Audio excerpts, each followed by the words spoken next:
My question is, for me, it seems like creating a membership is a whole nother business. And how do you focus on creating the membership when you're, like, is this part of the flywheel? And if it is, should I focus on creating this high ticket offer first? Because a lot of people in here are under the guise that you created Propel first, and we know that you created Mastermind first.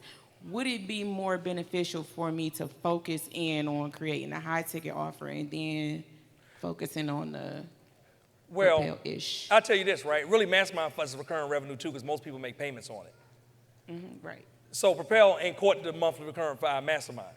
And then most people stay on average the Mastermind 3 years or more, right? Because once they in, they see what's up, and they ain't going nowhere. Where you gonna go? When people leave, I'll be like, all right, I tell you, ain't nothing out in these streets, but all right. They be back, you know what I'm saying? So, for us, it's not an either or thing. It's just one of several profit centers in the business. Now, we got team, we got staff, we got whatever, so we can have different people working on different profit centers and manage different things at once. So in the beginning, we had to say, hey, all right, what's one thing we're gonna focus on? For us, it was the mastermind, right, piece, because for several reasons, right? For one, we didn't have a community. Now, Black American Kids, we could just launch straight into it because we had all these people. TSP, when we started, we had no community. The people from Black and Married did not come over with us. I tell you, my first TSP event was in Greensboro, North Carolina, and it was like 6 people in the room. And I was offended, you know what I'm saying? I was doing like 200, 300 with Black and Married. So that was crazy. So for us, right, it ain't necessarily, it's just a profit center. So, you know, Propel is a profit center, Mastermind a profit center, Collaborative profit center, and then they tie into each other.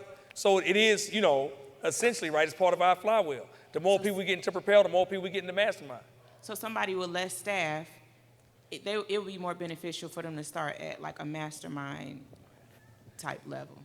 It depends.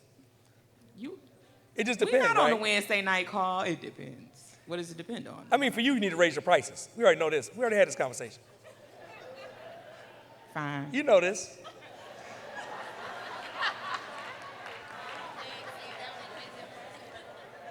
Money like to mess with me. I don't know why. Let's go this side. Hey Lamar, Tamika Thompson of Hey. Marriage Takeover. We help couples win in their marriage by identifying their triggers and breaking generational cycles. The question that I have is, what's the fine line between over-delivering?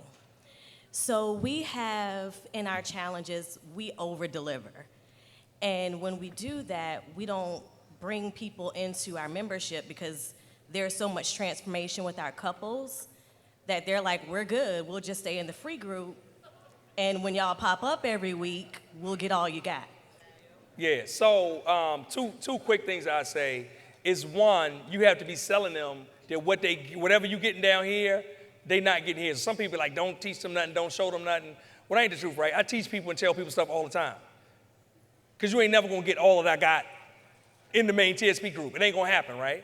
You know what I'm saying? So I don't have a problem sharing stuff because it ain't a big deal. I got more to share, right? So I don't have a problem doing that. But the membership has to be shown as more value.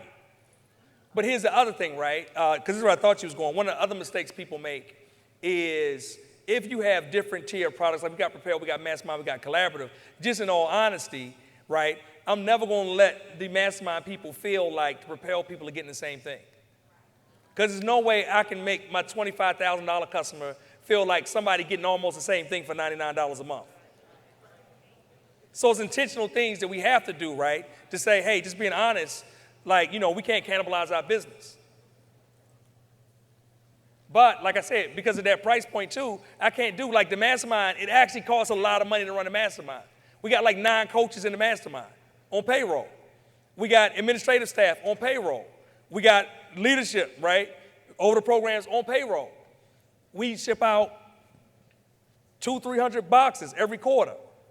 That's a cost. We do Mastermind Day, right? It was 200-something businesses in this room on Mastermind Day with a speaker that costs us money, with AV that costs us money. It's a cost, all of it. Yes, real quick. Shamari Jones with the United Movement and Empower Clothing Line, helping you to show up confidently Christian, not fitting their description. Okay, so you know what we were trying to do with the movement and whatnot, building the community. So then my question is there a danger in starting the monthly reoccurring revenue too quickly? And then, like, is it best to build up the community to, you know, a certain amount before you start to charge? Because it's not going to be a mastermind big offer like that. It would be something small. So do you want to go for quantity? Oh, since you don't have a big offer. Okay, what I tell you yesterday, or you asked a question either earlier today or yesterday, and you asked somebody, it was a panel, yes, six-figure panel. You was like, should I go for this or should I go for that? What was my answer? You said go for both. Go for both. I don't like pick between. I don't pick between quantity or this or price or this or that. I want it all. I literally want it all, right? So I'm going after it all. But here's the only thing, right? Most people, membership never get off the ground because they never going to go hard here. They never going to go hard on lead generation to get the people in. They're going to pity-pat around with their people, a little bit of friends on Facebook, a little bit of people on the email list. They're going to see what happened, and then they're going to stop. So if you're going to do it, or if anybody in the room going to do it, you got to go hard here. You got to go hard on getting enough people into the thing. And then once you get them in, you got to go hard on keeping them in, retaining them. And then here's another thing, getting them to actually refer other people back into this process for that flywheel effect.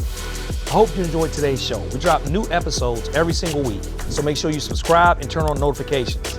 Enjoy the next episode.